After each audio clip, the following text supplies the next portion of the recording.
ખેડૂત ભાઈઓ, આજે ઓગસ્ટ 17 રવિવારનો દિવસ છે.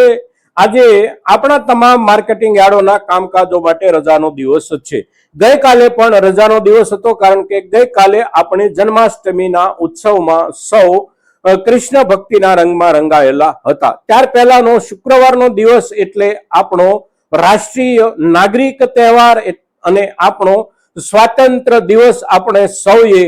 દેશભક્તિના નારાઓ સાથે ઉજવો. હવે આ 3 દિવસની રજાઓ અને ત્યાર પહેલાના દિવસે પણ કેટલાક માર્કેટિંગ યાર્ડોમાં રજા પડી ગઈ હતી, એટલે લગભગ આજે અવકાશ એટલે કે રજાઓનો ચોથો દિવસ છે. આવતીકાલે સોમવારથી આપણા મોટાભાગના માર્કેટિંગ યાર્ડો શરૂ થઈ જઈ શકે છે, પણ તેમ છતાં તહેવારોની અસર નીચે આવતીકાલના બજારની સ્થિતિને આપણે સામાન્ય બજાર સ્થિતિ નહીં ગણવી જોઈએ, કારણ કે આવતીકાલે પણ એકંદર કેટલાક બજારોમાં ઘણા બધા વેપારો બહુ ઓછા પ્રમાણમાં થશે. તેમ છતાં કાલથી જ્યારે સપ્તાહ શરૂ થાય છે ત્યારે સપ્તાહનું શરૂઆતના દિવસનું બજારનું વાતાવરણ કેવું રહે છે એની કેટલીક માહિતીઓ આંશિક રૂપમાં આપણને મળી શકે છે. પણ આજે આપણે જે ચર્ચા કરી રહ્યા છીએ એ ચર્ચા આપણે આપણા જીરાના પાક પર કરી રહ્યા છીએ, અને જીરાના પાક પર જે ચર્ચા હવે કરવાની થાય છે આપણા સૌના માટે એ એક જુદા મુદ્દા સાથે જુદી રીતે વિચારી અને કરવાની થાય છે. ત્યારે વિતેલા અઠવાડિયાના જે 3 થી 4 દિવસ બજાર ચાલ્યું એ બજારની સ્થિતિ સાથે સાથે હવે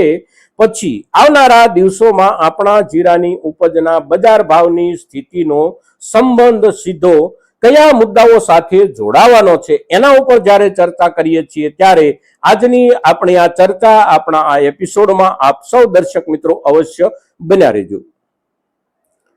નમસ્કાર ખેડૂત મિત્રો, જય કિસાન, જય ભારત. ખેડૂત ભાઈઓ, આવતીકાલથી આપણા માર્કેટિંગ યાર્ડો શરૂ થશે, પણ વિતેલા દિવસો દરમિયાન આખા અઠવાડિયામાં આપણા જીરાના ભાવમાં સુધારો 5 રૂપિયાનો પણ નથી મળ્યો કોઈ પણ ક્વોલિટીમાં, અને કેટલાક માર્કેટિંગ યાર્ડોમાં બજાર માંડ સ્થિર રહ્યું, અને બાકીના કેટલાક માર્કેટિંગ યાર્ડોમાં પછી એ રાજસ્થાનના હોય કે આપણા ગુજરાતના હોય થોડો ઘણો ઘસારો આવ્યો છે. આટલા બધા નીચા ભાવ થઈ ગયા એની પહેલાના અઠવાડિયામાં, ત્યાર પછી પણ આ અઠવાડિયાના 3 થી 4 દિવસ ભાવોમાં ઘટાડો આપણને જોવા મળ્યો છે. હવે આ ઘટાડાનું કારણ કદાચ તાત્કાલિક ધોરણનું પણ હોઈ શકે, કેમ કે 4 થી 5 દિવસ સુધી આખા દેશમાં કોઈ ને કોઈ રૂપમાં એકંદર રજાઓ રહેવાની સંભાવના હતી, એટલે માલને એક જગ્યાએથી બીજી જગ્યાએ પહોંચાડવો, અગર તો નાણાકીય લેવડ દેવડો, આ બધા મુદ્દાઓનો પ્રશ્ન સામે આવતો હોય એટલા માટે પણ બજારમાં કદાચ થોડો ઘણો ઘસારો આપણને જોવા મળ્યો હોય, અને એવા કારણોસર જો ઘસારો હશે તો આવતા દિવસોમાં એટલે કે નવા અઠવાડિયામાં એ જે કાંઈ ભાવમાં ઘટાડો આવ્યો હોય એ ઘટાડો ભાવમાંથી દૂર થાય અને ભાવ સ્થિર થાય, અગર તો થોડા આગળ વધે. પણ એકંદર ભાવોમાં આગળ વધવાની સંભાવનાઓ અને શક્યતાઓ આપણી અપેક્ષા અને ખરેખર આપણા જીરાના પાક પેદાશ ઉપર આપણને લાગતા ખર્ચ અને આપણા તરફથી એની સાથે જોડાતો પરિશ્રમ, આ બંને વળતર આપણને મળી રહે ત્યાં સુધીના ભાવની જે આપણી અપેક્ષા હોય છે એ અપેક્ષા સુધી આપણા જીરાના ભાવ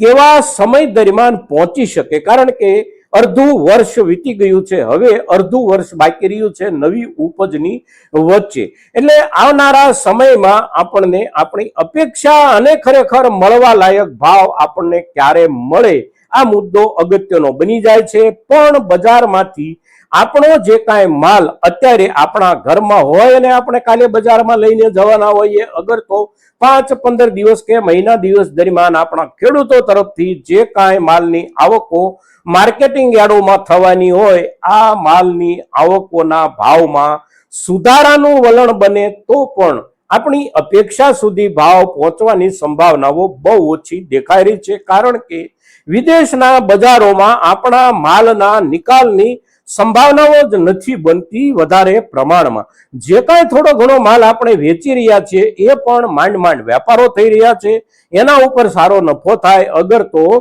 નવા ઓર્ડરો મોટા જથ્થામાં મળે આવી સ્થિતિ આપણા જીરાના વેપારીઓની નથી, અને એના કારણે આપણા માલ બજારમાં વેચાવા આવે તો એના ખરીદારીના મુદ્દા પર વેપારીઓનો રસ પણ બહુ મર્યાદિત રહે છે, અને જેટલો રસ રહે છે એ રસ આપણો માત્ર ને માત્ર આપણા દેશની આંતરિક જરૂરિયાતને ધ્યાનમાં રાખી અને આપણો વેપાર થઈ રહ્યો છે. હવે છેલ્લા અઠવાડિયા 10 દિવસથી બાંગ્લાદેશ સાથેના વ્યાપારની ચર્ચાઓ થોડી સપાટી ઉપર આવી રહી છે. ડુંગળીના મુદ્દાઓ ઉપર સહમતિ બની રહી છે બાંગ્લાદેશ, અને એને માટે આપણી સરકાર તરફથી નિર્ણયો જાહેર થાય, આ બધું સપાટી ઉપર આવી રહ્યું છે. શરૂઆત છે અને સકારાત્મક સમાચારો પણ છે. સાથે સાથે જીરાની નિકાસનો મુદ્દો પણ જો આ રૂપમાં સપાટી પર આવે, કારણ કે બાંગ્લાદેશ એ આપણું બીજા નંબરનું આખી દુનિયાનું આપણી ખરીદારી કરતું ગ્રાહક છે. એટલે બાંગ્લાદેશ ડુંગળીની સાથે સાથે જીરું આપણી પાસેથી ખરીદવાના મુદ્દા ઉપર એક સકારાત્મક દિશામાં આગળ વધવાની જો શરૂઆત કરે અને આપણી સરકાર એ દિશામાં સકારાત્મક જવાબ આપે બાંગ્લાદેશને, અને બંને દેશોની સરકારો મળી અને ડુંગળીની સાથે સાથે જીરુના વેપાર પર પણ નવા નિર્ણયો કરે અને નિકાસ માટેનો એક નવો દરવાજો નજીકના દિવસોમાં જો ખુલે તો એની અસર આપણા આવનારા દિવસોમાં જીરાના બજાર ભાવ પર પડી શકે છે. હવે એ જો થાય તો ભાવોમાં સુધારો આવી શકે, પણ સુધારો એમની જરૂરિયાત કેટલી છે અને એ આપણી પાસેથી કેટલું ખરીદ છે, કઈ ક્વોલિટીનું ખરીદ છે અને કયા ભાવ સુધી ખરીદવાનો એમનો રસ છે એના ઉપર આધાર રાખે છે. પણ મહત્વનું જોડાણ આપણું જે કાંઈ છે હવે પછી જીરાના ભાવ બજાર સાથે, એ જોડાણ છે નવી સિઝનના વાવેતરના આંકડાઓ. નવી સિઝનના વાવેતરના આંકડાઓ લગભગ 11મો મહિનો એટલે કે નવેમ્બર મહિનો પૂરો થઈ જાય ત્યાર પછી જ આવતા હોય છે, કારણ કે જીરાનું વાવેતર આખો નવેમ્બર મહિનો ચાલતું હોય છે અને આખા નવેમ્બર મહિના દરમિયાન કેટલું વાવેતર થયું છે એના આધારે ખેડૂતોના વાવેતરના વલણનો એક મુદ્દો એટલે કે એક સંકેત એમાંથી નીકળે છે કે ખેડૂતોનો વાવેતરનો રસ આ વર્ષે આ પ્રકારનો છે. એટલે ત્યાર પછીના સમયમાં એટલે કે પાછોતરા વાવેતર પણ કદાચ આ પ્રમાણે થઈ શકે. એટલે વાવેતર નવી સિઝનનું કેટલું થાય છે અને કેટલું વાવેતર કરવા માટે ખેડૂતોની આપણી કેવી માનસિકતા છે એના આધારે બજારના ભાવમાં થોડો ઘણો વિશેષ પ્રમાણમાં ફેરફાર આવવાની સંભાવનાઓ બને છે. હવે વાવેતર વિસ્તારના જે કાંઈ વધઘટના કારણો હોય એમાં સૌથી અગત્યનું કારણ એટલે જે વાવેતર કરવાનું છે એના બજાર ભાવ વાવેતર સમયે કેવા છે અને બજારમાં એની ડિમાન્ડ કેવી છે, આ મુદ્દો સૌથી પહેલા કામ કરનારો મુદ્દો હોય છે ને એની જ અસર સૌથી મોટી હોય છે. બીજો મુદ્દો હોય છે વાવેતરની અનુકૂળતા. વાવેતરની અનુકૂળતા એટલે શિયાળુ કે ઉનાળુ પાક માટે પાણીની ઉપલબ્ધિ કેવી છે, કેટલી છે અને સમયસર વાવેતર થઈ શકે એવું વાતાવરણ કેવું છે અને કેટલું છે એના આધારે, એટલે આ બે મુદ્દાઓના આધારે વાવેતરના રકબામાં બહુ મોટો ફેરફાર આવતો હોય છે. હવે પાણીની વાત આપણે કરીએ શિયાળુ પિયત માટે જીરુની જરૂરિયાત પ્રમાણેની, તો પાણીના સંગ્રહક સ્થાનો જે કાંઈ છે વાવેતર વિસ્તારમાં એટલે કે રાજસ્થાન હોય કે આપણું ગુજરાત હોય, પાણીના મુદ્દામાં તકલીફ આ વર્ષે પણ ન પડે એવી સંભાવનાઓ દેખાઈ રહી છે. વરસાદ દરેક જગ્યાએ પૂરતા પ્રમાણમાં છે અને જળાશયો સંપૂર્ણપણે કાં તો ભરાઈ ગયા છે કાં તો ભરાઈ જશે. હજી પણ ચોમાસાના કેટલાક દિવસો અને કેટલાક વરસાદની સંભાવનાઓ બાકી છે ત્યારે, એટલે ઓછા વાવેતર માટે કારણભૂત મુદ્દો એક બચે છે અને એ મુદ્દો છે આ વર્ષની સિઝનના આપણા